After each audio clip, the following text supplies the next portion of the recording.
አንዱዓለም እስተመች እባላለሁ። የድል አድራጊዋ የብርጓል መለሰ የሩጫ ጫማዎቿ ለዘላለም አርፈዋል።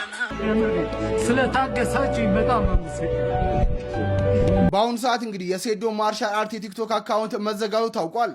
የአዲሱ የቤተሰብ ጨዋታ አጋፋሪ የሆነው አንዱዓለም እስከመቼ የተመረጠበት ሚስጥር መስፈርቱ ምንድን ነው?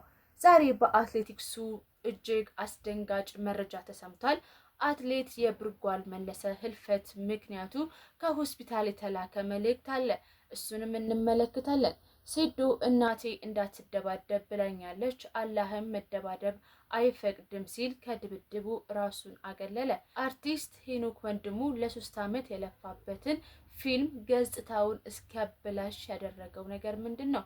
ሙሉ መረጃውን ይዘንላችሁ መተናል። ሰላም ዩቲዩብ ቻናል ቤተሰቦቼ፣ ሰላምታችን በያላችሁበት የዓለም ዳርቻ ይድረሳችሁ።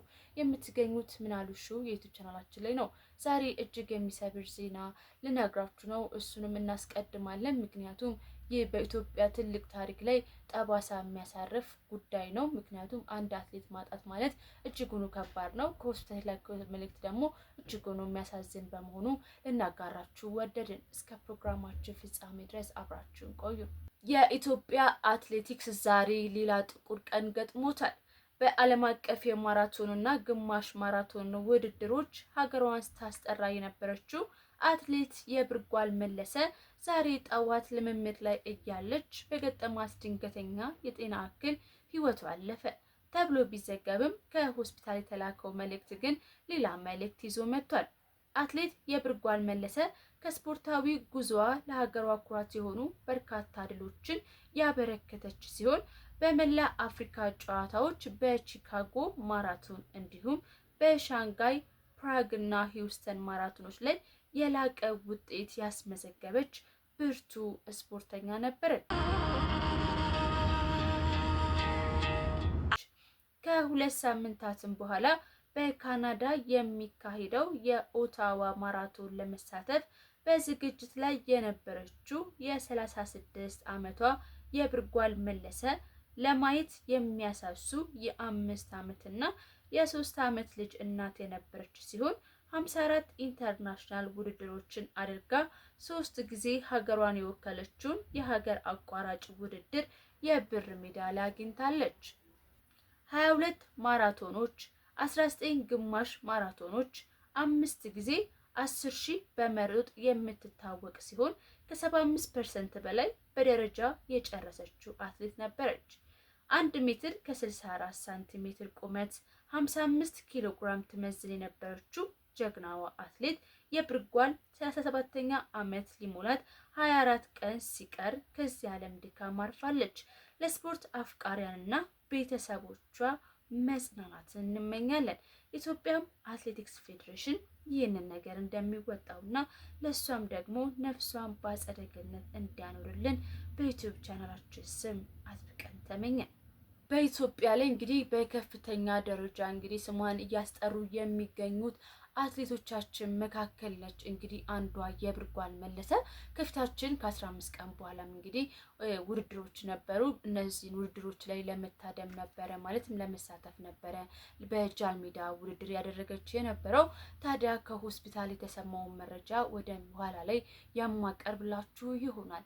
ወደ ሌሎች ዝርዝር መረጃዎቻችን ልውሰዳችሁ፣ ምክንያቱም በርካታ የምንዳስሳቸው ጉዳዮች ስላሉ ማለት ነው። ሌላኛው ጉዳይ የምወስዳችሁ እንግዲህ የሚሆነው የአዲሱ የቤተሰብ ጨዋታ አጋፋሪ አንዱዓለም እስከመቼ ከነቀምት እስከ ቤተሰብ ጨዋታ ያደረሰውን ትልቁ ጉዳይ ምንድን ነው? የኢቢኤስ ደጅ ያደረሰው የምንለው ነው። ምክንያቱም በኢቢኤስ ላይ በከፍተኛ ድምጽ እንግዲህ አንደኛ ወጥቶ እንደነበረ ሁላችሁም ታውቃላችሁ፣ ማለት በእይታ ማለት ነው። ምክንያቱም የዛን ሰሞን የነበሩትን ነገሮች ታስታውሳላችሁ። በድምጽ መመሳሰል፣ በአካል መመሳሰል እንዲሁም ደግሞ ከነገረ ጨዋታ አዋቂነት መመሳሰል ጋር ተያይዞ ነፃነትን ይመስላል ብሎ በርካታ ሰዎች ሲቀባበሉት ነበረ። ታዲያ በመጨረሻም የኢትዮጵያዊነታችን አንድነታቸውን በመጨረሻም አንድ ሆኖ አንድ ውጤት ላይ ደርሰናል። እርሱም አንዱዓለም እስከመቼ ከነቀምት ወደ የቤተሰብ ጨዋታ ደርሷል ማለት ነው። ዛሬም በኢቢኤስ ቴሌቪዥን ከምሽቱ 2:30 ላይ የሚያጋፍርልና መድረኩን የሚረከብ ይሆናል። ይህ ደግሞ በድምጽ ውድድሩ ከፍተኛውን ወይም ደግሞ አብላጫውን ድምጽ ስለወሰደ የኢቢኤስ ጣቢያ እንግዲህ የህዝቡን ድምጽ በማክበር አንዷለምን እንደመረጠ ተናግሯል። ታዲያ እንደምታስታውሱት ከሆነ የመራው የነበረው የመጀመሪያው ያሲኖ ነበረ። ከዛም በድንገት እንግዲህ የነ አዝመራው ከተመለከቱ በኋላ ነው በድንገት አንዷለም የመጣው። ህዝቡ ግን ያንን ሳይ ለነጽ ያለውን ፍቅር እሱ እንዲያስታውሰን በሚል ይሄኛውን ግለሰብ ወይም ደግሞ አንዷለምን እንዲመርጥ ሆኗል ማለት ነው። ያው ኢቢኤስም የህዝቡን ድምጽ በማክበር አንዷለም እስከመቼ ዛሬ የኢቢኤስ የቤተሰብ ጨዋታ 2:30 ላይ አጋፋሪ ሆኖ ቆይታ የሚያደርግ ነው የሚሆነው። በዚህ ሀሳብ እናንተ ተስማማላችሁ? እኔ በበኩሌ ግን ይህ ነገር ልክ አይደለም ብዬ ከሚያስቡት ወገኖች መሀል ላይ፣ ምክንያቱም ይህ ቦታ ሌላ ነገሮች እንድታስቡ አይደለም። ምክንያቱም ቦታው በህዝብ ድምጽ መሆኑ ቆንጆ ነው። ነገር ግን ይሄ አንዴ ሞር ይሄ ውስጡ ሰው ይሄ በቃ ውስጡ ነፂ ጋር ስላለ ያ ነገሩ ስላልወጣለት በሆይ ሆይ የተደረገ ምርጫ ነው እንጂ ታስቦበት አይመስለኝም። እና ይሄን ነገሮች ድጋሚ አሁንም ምርመራ ቢደረግበት እና የተሻሉ አቅም ያላቸው ሰዎች ቢወጡ ባይነኝ። ምክንያቱም ይህ ነገር ለዛው እንደቀጠለ እስከ መጨረሻው ይቆያል ወይ የሚለው ነገር ትንሽ ያሳስበኛል ማለት ነው። እናንተም ሀሳብ አስተያየታችሁን እንድታጋሩ ይሁን። የኔ ሀሳብ ግን እስከ መጨረሻው ያዘልቃል ብዬ አላስብም። የሚያዘልቅም አይመስለኝም። ይሄ ስሜታዊ ሆነን የመረጥነው ይሄ የሆይሁታ ምርጫ ነው የሚመስለኝ። ብቻ ግን አንዷለም ያው አዲስ የስራ በር ተከፍቶለታል። በዚህም እጅግ ደስተኛ ነን። ምክንያቱም ማግኘት ያለባቸው ሰዎች ቦታውን ተረክበው በሰላም እንዲኖሩ ለማድረግ እና የተሻለ ነገር እንዲያገኙ መልካም ምኞታችንም ስለሆነ መልካም እድልን ለአንዷለም እስተመቼ እንግዲህ ተመኝተንለታል። እናንተስ ምን ትላላችሁ? ሀሳብ አስተያየታችሁን አስቀምጡልኝ።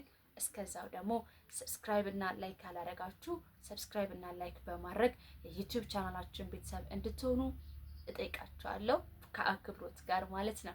ሌላ መረጃዎቻችን ጋር ልውሰዳችሁ። ሌላኛው ትልቁ ጉዳያችን የሚሆነው የአርቲስት ሄኖክ ወንድሙ ለ3 ዓመታት የፈጀውን ፊልም ፈረጃ ሁላችንም በጉጉት እየጠበቅነው እንደሆነ ይታወቃል። ታዲያ ይህ ፈረጃ ፊልም በርካቶች በጣም ብዙ ዋጋ የከፈሉለት ራሱን አቶ ይሄ ከዚህ ወደዚህ ተለውጦ አስቡት የነበረውን የድሮን ሼፉ ቁጥር 2 እና ቁጥር 1 ፊልም ላይ የምናውቀው ሄኖክ ወንድሙን በዚህ መልኩ መጥቶ ጸጉሩን እስከ መላጨት ጉንጩን ሌላ ታሪክ ውስጥ እስከ መግባት ደረጃ ያደረሰው ይህ ፊልም የሰው ፊት ገርፎኛል ይላል። ያው ብሩን ፕሮዲስ ለማድረግ ነገሮችን ለመጨረስ ፊልሙ አቅም አጥሮት ገንዘብ ቸግሮት እንደነበር ታውቃላችሁ። እናም የሰው ፊት ከማየት ራሱን ፊት እስከ መቀየር ያደረሰው ትልቅ ፊልም ነው። እንግዲህ በፊልም ኢንዱስትሪ ውስጥ በጣም ብዙ የተለፋበት ፊልም ይመስላል። እንደምታውቁት ሁላችሁም በጣም ብዙ ዋጋ ልፋት የተለፋበት 3 ዓመት በጣም ብዙ ነው እና የትንሽ ደቂቃ ፊልም እንኳን ለመስራት ብዙ ዋጋ ያስከፍላል እና ፈረጃ ደግሞ ምን አይነት ታሪክ ይዞልን ይመጣል የሚለውን ሁላችንም በጉጉት እየጠበቅን ነው የሚገኘው።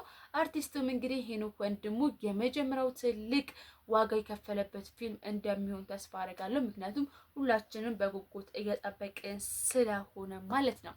ስለዚህ ፈረጃም አሁንም በድጋሚ መልካም እድልን ይዞ እንዲመጣ ከፈጣሪ ጋር ጸሎታችን ነው። ምክንያቱም የኢትዮጵያ ፊልም ኢንዱስትሪ በአሁኑ ሰዓት እንደምታውቁት ነው። ዩቲዩብ ላይ ሰርች ስታደርጉም የሚመጡት ፊልሞች እንብዛም የልብ አያደርሱም። ስለዚህ ፈረጃ ግን አዲስ ኢንዱስትሪ እና አዲስ መልክ ይዞልን የመጣ ይመስላል። እንግዲህ በጉጉት እንጠብቃለን። ሄዶ ግን ላደረከው የጥበብ አሻራ እጅግ ብራቮ ብለናል።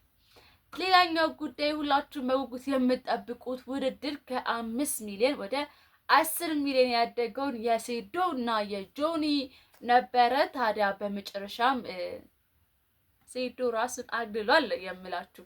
ምክንያቱም ምን መሰላችሁ? ሴዶ የተበሰጠው ምላሽ መሰለት እናቴ እንዳትደባደብ ብላኛለች፣ እንዲሁም ደግሞ አላም ደግሞ መደባደብን አይፈቅድም የሚል ሪዝን አቅርቧል። ሌሎቹ ግን ፈርቶ ነው ብሏል። ነገር ግን ዛሬ ጧት አስተውላችሁ ከነበረ ማርሻል አርቱ ሴዶ የቲክቶክ አካውንት ከ1.4 ሚሊዮን በላይ ተከታይ ያለው የቲክቶክ አካውንቱ ተዘግቷል። ከዚህም ጋር ተያይዞ እንግዲህ ከሰዓታቶች ልዩነት በኋላ የወጣ መግለጫ ነው ይሄ ድብድቡን አልፈልግም እናቴ እንዳትደባደብ ብላኛለች የሚለውን መግለጫ እያወጣው ምክንያቱ ግን እስካሁን ድረስ አልታወቀም። አስባችኋል? የ5 ሚሊዮን ብር ድብድብ አልደባደብም ብሎ በገዛ ፍቃድ ራሱን ማግለሉ እንግዲህ በርካቶችን ያሳዝኗል። ምክንያቱም በጣም ሲጠበቅ የነበረ ውድድር ስለነበረ ማለት ነው።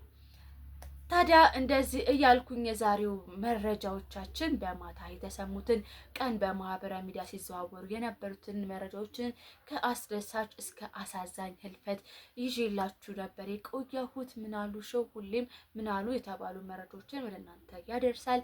እናንተም እስካሁን አብራችሁ ስለነበራችሁ እጅግ እያመሰገንኩኝ ለዩቲዩብ ቻናላችን አዲስ ከሆናችሁ ሰብስክራይብ እና ላይክ በማድረግ ሀሳብና አስተያየታችሁን ኮሜንት ሴክሽን ላይ በማስቀመጥ ደግሞ ቤተሰብ እንድትሆኑ አክብሮታዊ ግብዣዬን ጋብዛለሁኝ።